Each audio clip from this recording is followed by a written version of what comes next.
ಚಿಕ್ಕಬಳ್ಳಾಪುರ ನಗರದ ನ್ಯಾಯಾಲಯದಲ್ಲಿ ಶನಿವಾರ ಲೋಕ ಅದಾಲತ್ ಯಶಸ್ವಿ ಆಯಿತು.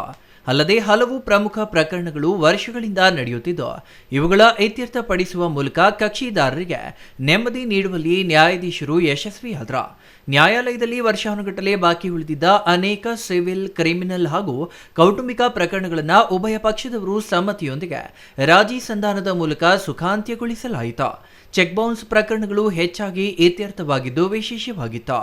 ಕಾರ್ಯಕ್ರಮದಲ್ಲಿ ಮಾತನಾಡಿದ ಪ್ರಧಾನ ಜಿಲ್ಲಾ ಮತ್ತು ಸತ್ರ ನ್ಯಾಯಾಧೀಶರು ಹಾಗೂ ಜಿಲ್ಲಾ ಕಾನೂನು ಸೇವೆಗಳ ಪ್ರಾಧಿಕಾರದ ಅಧ್ಯಕ್ಷರಾದ ನ್ಯಾಯಾಧೀಶ ಟಿಪಿ ರಾಮಲಿಂಗೇಗೌಡ ಅವರು ನ್ಯಾಯಾಲಯದ ಕದ ತಟ್ಟುವ ಕಕ್ಷಿದಾರರಿಗೆ ಸಂಧಾನಕಾರರ ಮೂಲಕ ತಿಳಿ ಹೇಳಿ ಇತ್ಯರ್ಥಪಡಿಸುವ ಅಭೂತಪೂರ್ವ ಕ್ಷಣವಾಗಿದೆ.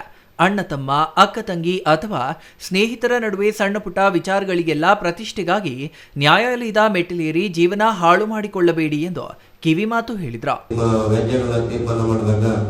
ಜಡ್ಜ್ಮೆಂಟ್ ಬರೀತೀವಿ. ಆ ಜಡ್ಜ್ಮೆಂಟ್ ಅಲ್ಲಿ ಇಬ್ರಿಗೂ ಕೂಡ ನ್ಯಾಯ ಕೊಡ್ಲಿಕ್ಕೆ ಆಗೋದಿಲ್ಲ. ಯಾವುದೋ ಒಬ್ರದ್ದು ಕರೆಕ್ಟ್ ಇರ್ತದೆ, ಇನ್ನೊಬ್ರದ್ದು ತಪ್ಪಿರ್ತದೆ, ಅಥವಾ ಒಬ್ರು ಕೇಳುವಂತ ಹಕ್ಕು ಕಾನೂನು ಪ್ರಕಾರವಾಗಿರ್ತದೆ, ಇನ್ನೊಬ್ರದ್ದು ಕಾನೂನಿಗೆ ಹೊರತಾಗಿರ್ತದೆ. ಅಂತ ಸಂದರ್ಭದಲ್ಲಿ ನಾವು ಕೊಡುವಂತ ತೀರ್ಪು ಕೇವಲ ಒಬ್ಬರಿಗೆ ಮಾತ್ರ, ಇಬ್ಬರು ಪಕ್ಷಕಾರರಿಗೂ ನ್ಯಾಯ ಕೊಡುವಂತದ್ದಲ್ಲ, ಒಬ್ಬರಿಗೆ ಮಾತ್ರ ನ್ಯಾಯ ಸಿಗ್ತದೆ.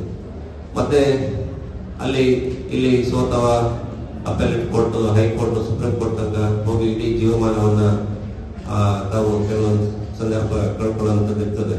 ಅದಕ್ಕೆ ಹೇಳ್ತಾರೆ, ನ್ಯಾಯಾಲಯದ ಮುಂದೆ ಗೆದ್ದವನು ಸೋತವನು ಸತ್ತ ಅಂತ ಅವನ ಮಾತು ಕೂಡ ಪ್ರಚಲಿತದಲ್ಲಿದೆ.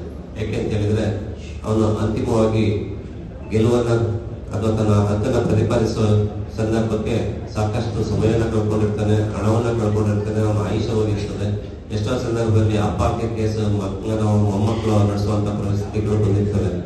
ಇಂಥದ್ದೆಲ್ಲಕ್ಕೂ ಒಂದು ಪರಿಹಾರ ಮಾರ್ಗ ಏನು ಅಂತ ಹೇಳಿದ್ರೆ, ಅದು ನಾವು ಇವತ್ತು ದಿನ ಕಂಡಕ್ಟ್ ಮಾಡ್ತಾ ಇದ್ದೀವಿ, ಇದು ಲೋಕ ಅದಾಲತ್ ಅನ್ನೋದು.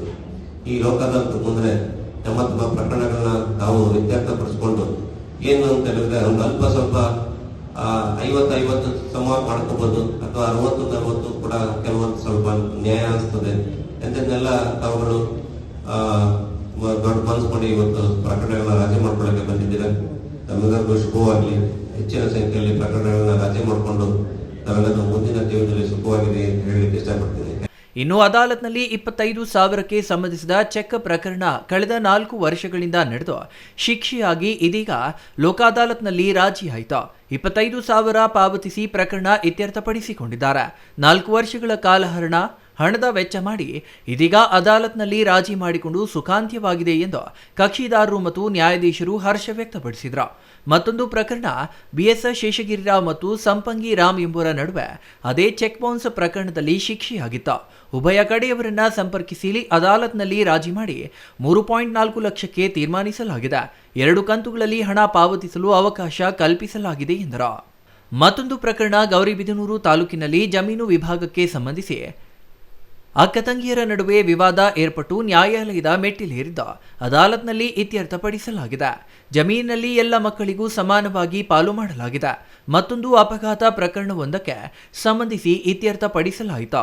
ರೈತರೊಬ್ಬರು ಟ್ರ್ಯಾಕ್ಟರ್ ಖರೀದಿಸಿ ಸರಿಯಾದ ಸಮಯಕ್ಕೆ ವಿಮೆ ಮಾಡಿಸದ ಕಾರಣ ಅಪಘಾತವಾಗಿ ಒಬ್ಬರು ಮೃತಪಟ್ಟಿರುತ್ತಾರೆ. ಪರಿಹಾರಕ್ಕಾಗಿ ಪ್ರಕರಣ ದಾಖಲಿಸಿದಾಗ ಟ್ರ್ಯಾಕ್ಟರ್ ಮಾಲೀಕರಿಗೆ ಚಾಲನಾ ಪರವಾನಗಿ ಇರಲಿಲ್ಲ, ವಾಹನಕ್ಕೆ ವಿಮೆಯೂ ಇರಲಿಲ್ಲ.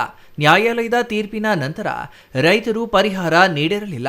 ಹಾಗಾಗಿ ರೈತರನ್ನ ಬಂಧಿಸಿ ಜಮೀನು ಹರಾಜು ಹಾಕಿ ಪರಿಹಾರ ನೀಡಲು ಆದೇಶವಾಗಿತ್ತು. ಇಂತಹ ಸಮಯದಲ್ಲಿ ಅದಾಲತ್ನಲ್ಲಿ ಪರಿಹಾರದ ಹಣ ನೀಡಿ ಪ್ರಕರಣ ಸುಖಾಂತ್ಯಪಡಿಸಲಾಗಿದೆ ಎಂದು ನ್ಯಾಯಾಧೀಶರು ಹೇಳಿದರು. News bureau, CTV news, Chikkaballapur.